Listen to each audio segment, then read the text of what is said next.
Lord, give me the serenity to accept the things I cannot change, the courage to change the things I can, and the wisdom to know the difference. He knows what changes need to be made, and he knows what he cannot.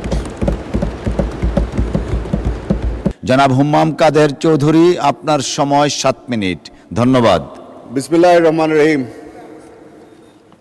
মাননীয় speaker, আপনাকে ধন্যবাদ। আমার বাজেটের উপরে আলোচনা শুরু করার আগে আমি আপনাকে একটু বলে রাখি, আমি বর্তমানে একটু কনফিউজড আছি। বেশ কয়েকদিন ধরে আমাদের বিরোধী দলের নেতাদের অনেকগুলি স্পিচ শুনে একটা জিনিস বুঝতে পারলাম যে যখন আমাদের অর্থমন্ত্রী কোনো বড় ধরনের প্রজেক্টের কথা বলে তখন ওনারা নারাজ হন, কারণ বাজেটটা অনেক বড় হয়ে যাচ্ছে। তবে ওনারা যখন বক্তৃতা দেন, বক্তৃতার সময় শেষ হয়ে যাওয়ার পরে 2 মিনিট আবদার করে নেন নিজ এলাকার ব্যাপারে কথা বলার জন্য। নিজ এলাকার ব্যাপারে কথা বলতে গিয়ে তারা বলেন, বেশিরভাগই বলেছে 4 লেনের রাস্তা লাগবে, 20টা ব্রিজ লাগবে, কিছু কাঁচা রাস্তা পাকা করতে হবে, সব কিছুই বলল। কথাগুলো শুনে মনে হলো, উর্দুতে একটা কথা আছে, তুম করো তো চমৎকার, হাম করে তো থাক, আর বললামই না। স্পিচে চলে যায় মাননীয় স্পিকার। আমার বাবা বলেছিল, a budget is a moral document, for it reveals not only what a government can afford, but it also chooses to value. আপনাকে আজকে বলে দিতে চাই, মাননীয় প্রধানমন্ত্রী তারেক রহমান সাহেবের সরকার আমাদের হিউম্যান রিসোর্সেস ডেভেলপমেন্টকে সবচেয়ে বেশি প্রাধান্য দিচ্ছে। সবাই ছোট ছোট করে বলে, একজনে বলে এডুকেশন, একজনে বলে হেলথ কেয়ার, সব কিছু যদি আপনি এক জায়গায় মিলিয়ে নেন তাহলে ওটাকে হিউম্যান রিসোর্সেস ডেভেলপমেন্টই বলা হয়। এখন এই জায়গাটায় যখন আমি আসি, আমাদের টেকনিক্যাল এডুকেশনের ব্যাপারে প্রথমবারের মতো আমি শুনতে পেরেছি যে বাংলাদেশ জাতীয়তাবাদী দলের সরকার একটি বড় অঙ্কের বাজেট আমরা তৈরি করেছি এই সেক্টরের জন্য। আমি তার কারণে ধন্যবাদ জানাই মাননীয় অর্থমন্ত্রীকে। মাননীয় স্পিকার, এই বাজেটকে ডিসক্রাইব করার সময় বিরোধী দলের নেতারা এটাকে বলেছে রিস্কি, ওভার অ্যাম্বিশাস, একবার বোধহয় শুনেছিলাম একজন বলেছিল ফ্যান্সিফুল। এখন গতকালকে আলাপ আলোচনার সময় আমার পিছনে একজন আমার নিজের দলের একজন নেতা বলেছিল এটা একটা সাহসী বাজেট। এখন আপনি হয়তো শুনে সাহসী কেন বললাম, উনি বলেছিল আপনি চিন্তা করছেন, তবে আমি একটু ব্যাখ্যা দিয়ে রাখি। আমার প্রধানমন্ত্রী আইনমন্ত্রী এনেছে চট্টগ্রাম থেকে, সাহসের কমতি ওখানে কোনো সময় হয় না। আলহামদুলিল্লাহ। আইনমন্ত্রী না, অর্থমন্ত্রী। সরি, অর্থমন্ত্রী। মাননীয় স্পিকার, আমি আপনার থেকে বেশি সময় নিব না, কারণ আমার নিজ এলাকারও কিছু বিষয় আপনার সামনে তুলে ধরতে চাই যেটা ন্যাশনাল ইম্পর্টেন্সের সাথে চলে আসে। আমাদের বিরোধী দলের অনেকেই বলেছে যে আমাদের ট্যাক্স কালেকশন নিয়ে অনেক জায়গায় আমাদের ঘাটতি আছে। ওনারা আমাদেরকে বারবার করে প্রবলেম দিচ্ছে, সলিউশন দিচ্ছে না। আমি আজকে ছোট একটা সলিউশন নিয়ে এসেছি। রাঙ্গুনিয়া চট্টগ্রাম 7 আসনের সবচেয়ে বড় সমস্যা বর্তমানে হচ্ছে অবৈধ বালি এক্সট্রাকশন। এটা হয়তো আমাদের এখানে সংসদ সদস্য অনেকেই আছে যাদের এলাকায় একই ধরনের সমস্যা ঘটছে।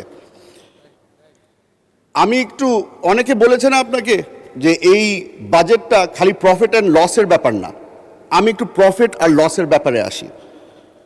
2021 থেকে 2026 পর্যন্ত এই বালির ব্যবসার থেকে রাঙ্গুনিয়া একা ওখান থেকে 12 কোটি 80 লক্ষ টাকা রেভিনিউ কালেক্ট করা হয়েছে ট্যাক্সের আকারে। তবে এই বালি এক্সট্রাকশনের কারণে যে ক্ষতিটা হয়েছে, এই নদী ভাঙ্গনের কারণে আমাদের ওখানে 80 কোটি টাকার খরচ করতে হয়েছে ব্লকের মাধ্যমে এবং নদীর পাড় ঠিক করার কারণে। এই জিনিসটাকে যদি আমরা সলভ করতে চাই তাহলে ট্যাক্স কালেকশন আমাদের বাড়াতে হবে। বর্তমানে বিশেষজ্ঞরা বলছে 60 to 70% of all sand extracted from the river is done so illegally. এই ইলিগ্যাল ব্যবসার কারণে বর্তমানে এই ব্যবসাটা খালি একজন সেক্টরের মানুষ এটা নিয়ন্ত্রণ করছে, এটা হচ্ছে কি একটা মাফিয়া সেক্টর। এই মাফিয়া সেক্টরের কারণে আমার এলাকায় কিছুদিন আগে একটি হত্যাকাণ্ড ঘটেছে, যেখানে মাসুদ চৌধুরী নামের আমাদের যুবদলের এক নেতাকে নির্মমভাবে হত্যা করা হয়েছে।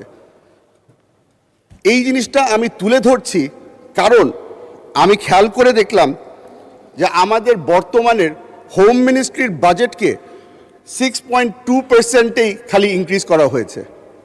এই 6.2% ইজ নট এনাফ।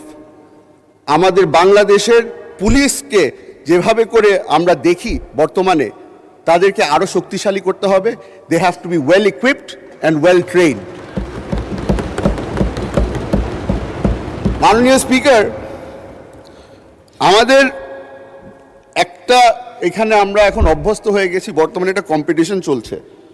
কম্পিটিশনটা হচ্ছে গিয়ে কে কত ভালো আরবি বলতে পারে, কে কত ভালো আয়াত মুখস্থ করে বলতে পারে।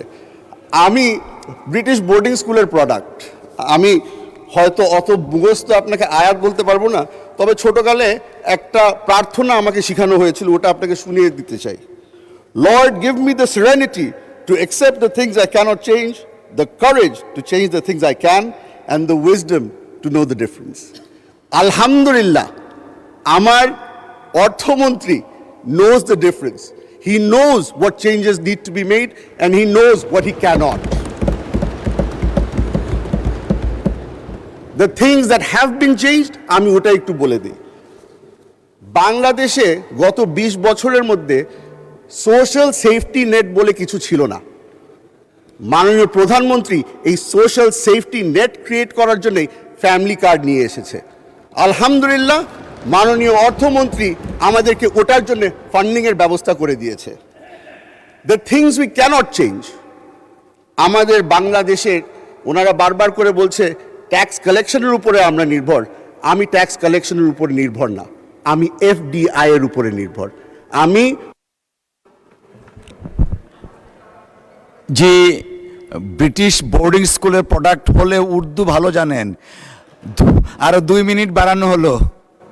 মাননীয় স্পিকার, এখানে বসে বসে অনেকখানি উর্দু শিখে ফেলেছি। মাননীয় স্পিকার, ফরেন ইনভেস্টমেন্ট আনার জন্য, ফরেন ইনভেস্টমেন্টের যারা যারা ইন্টারেস্টেড আছে তারা বারবার করে একটা জিনিসই খুঁজে, স্টেবিলিটি। এই স্টেবিলিটির কারণেই মাননীয় অর্থমন্ত্রী আমাদের কর্পোরেট ট্যাক্স বাড়ায়নি। মাননীয় অর্থমন্ত্রী knows exactly where to make the change and where not to make the change. ওটার জন্য আমি ওনাকে ধন্যবাদ জানাতে চাই। মাননীয় স্পিকার, আপনাকে বলেছিলাম বেশি সময় নিব না, তবে একটা জিনিস বলে আমি শেষ করতে চাই। আমাদের বিরোধী দলের বন্ধুরা বারবার করে বলে যে এই বাজেটটা অনেক বড় হয়ে গেছে, অনেক বড় হয়ে গেছে, মোটা বাজেট দেওয়া হয়েছে। সেই কারণে একটা মজার একটা জিনিস বলে দিতে চাই। I ask the opposition not to judge this budget on its waistline, but on its backbone. আমাদের অর্থমন্ত্রী এমন একটা ব্যাকবোন বানাতে চেষ্টা করছে যেটার উপরে আমরা নেক্সট 5 বছরের ডেভেলপমেন্ট আমরা দাঁড়া করাতে পারি। মাননীয় স্পিকার, আপনাকে ধন্যবাদ। আসসালামু আলাইকুম। ধন্যবাদ মাননীয় সদস্য। আলোচনা